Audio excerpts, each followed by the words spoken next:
Hello, hello, hello, everyone. This is Nicole M. Louie, the Social Worker Strategy Mentor. And today I'm going to be talking about how to balance working full-time with actually starting your independent social work practice. A lot of social workers that I speak to really struggle. And so this is one of the things that I incorporate in my program so that you can actually have a fighting chance of reaching the finishing line.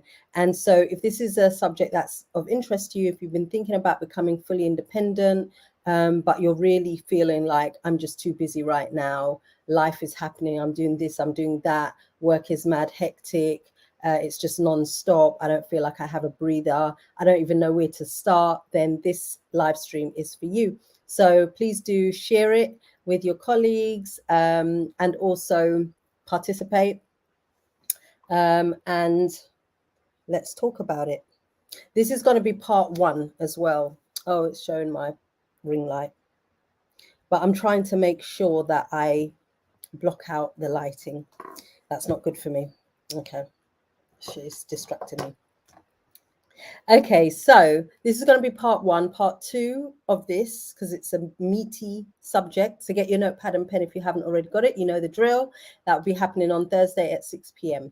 Okay, so part one, let's get into it. As I said, the reason why a lot of social workers struggle with this, and this is one of the key things that hold them back, or actually, even if they get started, I've found that it just makes the process a lot longer. It just delays them being able to get the result that they want, which is to become fully independent, to know what they're doing, to have the time to actually explore and understand what they should be doing, and actually then implement. And the implementation is like the biggest thing that they struggle with. And so I'm going to be talking about that because all of my mentees have struggled with this. I didn't have a problem when I became fully independent because, as you know, I jumped ship and I had nothing, I had no work. So I was 24/7 immediately independent. But for those making a transition that I'm working with, they all have this struggle. So I'm going to share with you the things that I share with them to get them moving forward and helping them to balance and actually get the work done and carve out the time. So if there's something that you're going to want help with yourself, then you can DM me the word launcher and I will know that you are interested in this. You're interested in this. I'll presume it's the latest live stream that I've done. If you haven't seen any of my others, go ahead and watch that. So let's get started. So the first thing that you want to be doing, this I'm going to cover part one, as I said. Part two is going to be the other meaty part of it. But the first thing you're going to want to do is really look at auditing. You want to audit your work, right? So as a social worker who's still working with somebody, you're going to have a caseload. So I'm talking predominantly to those that are in local authority work, because I think there's a level of uncertainty with the way in which you work. You know, emergencies just happen, and so you need to have a solution to be able to manage those kind of things. And just the not just the emergencies, but it's the fast pace that you're working in, and it's also the sheer volume of work that you're working with that is really unparalleled when it comes to working with families, adults, children. So I'm going to talk you through 5 steps, things that you need to do to be able to really go deep on this. And this is, as I said, this is something that works for my mentees as they implement this. So this is about implementation. When I'm sharing these things with you, it's really important that you're taking notes and that you're actually going away and implementing it. And if you ever have questions, you can always put it in the comments. Okay, so the first thing is your caseload. We're going to really look at auditing your caseload. Be clear about the total of number of children and families, because they're different things, right, that you have on your caseload. So I'm going to talk for children and families, yeah, more so than adults, but it can be applied to adults, can apply to any area of the local authority work, okay? And even outside, further afield, even if it's not local authority, again, you can apply it. You can figure out how to apply that. So you want to be clear about the total number of children that you have, the total number of families that you have, and that you want to be clear about where they live in proximity to one another. So it allows you to batch your visits and better manage your time. Okay, so there's a way that you can audit that as well, so that you've got a system in which you can look at to be able to to have a snapshot of that information. Then you want to be able to create a timeline. Okay, the timeline is quite important because you want to know what competing dates you have. That's involved in the majority of work that you are doing when relating to any of the families that you're working with on your caseload, because it allows you to set your personal deadlines and reduce the likelihood of working against the clock or submitting in your work late, your reports, your assessments late, and also just running around feeling frazzled. Do it in good enough time to allow yourself a window, but it means you need a timeline. You need to understand what competing dates you currently have. And then you want to think about a strategy. So once you're clear about how many reports, assessments, visits that you actually have going on, you want to be able to ensure that you are organizing your meetings around them as well. And you want to make a note of all of those dates as well. And you want to put them in your calendar, plot them into your diary, put them into your calendar. And I don't just mean like your work calendar, but actually a calendar that also coincides with your personal life, because personal life, impacts what you do at work and vice versa.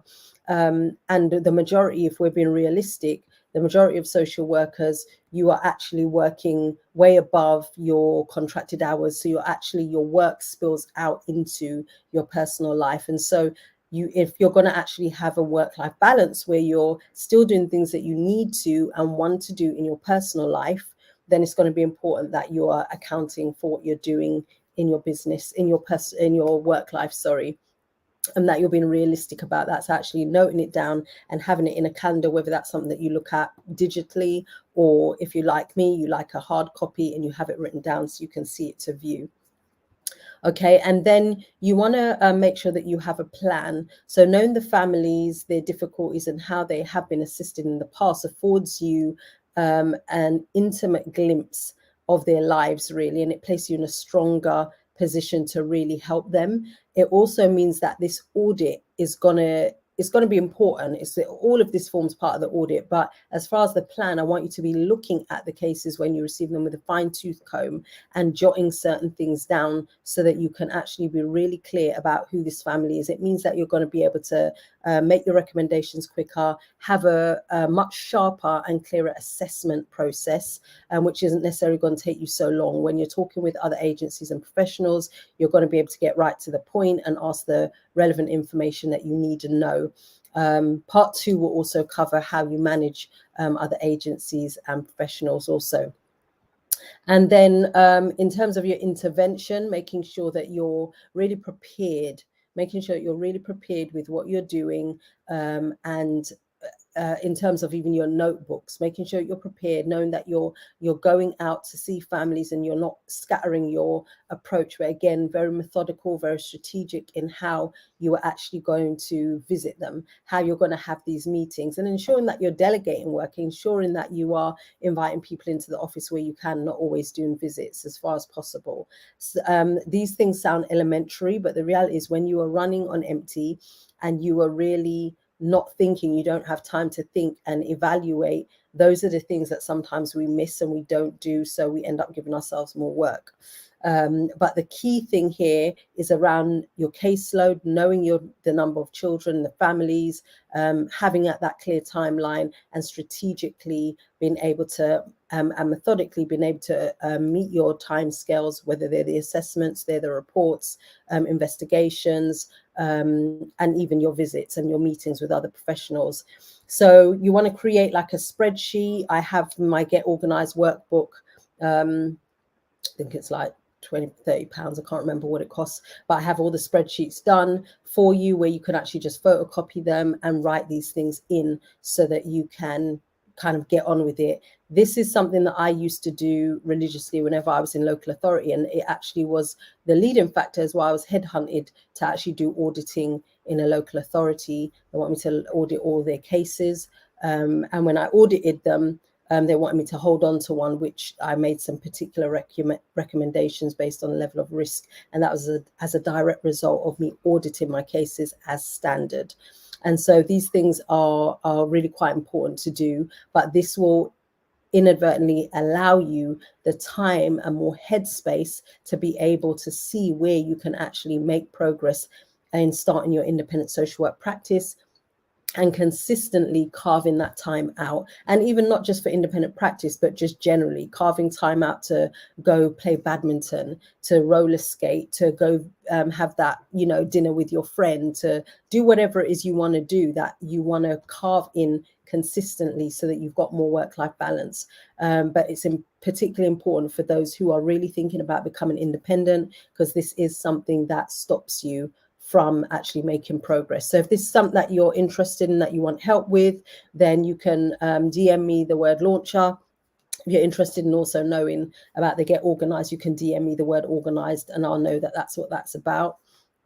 And so that whenever if you contact me and you would actually like help to know how to implement this, and to actually have support to become fully independent, this is really for people who are serious, who are ready, who want the support and know what they need, know that they need the help, because whatever they've tried so far has not worked, because they've either not been consistent or they're missing pieces of the puzzle and they're just spinning their wheels. This is really for you.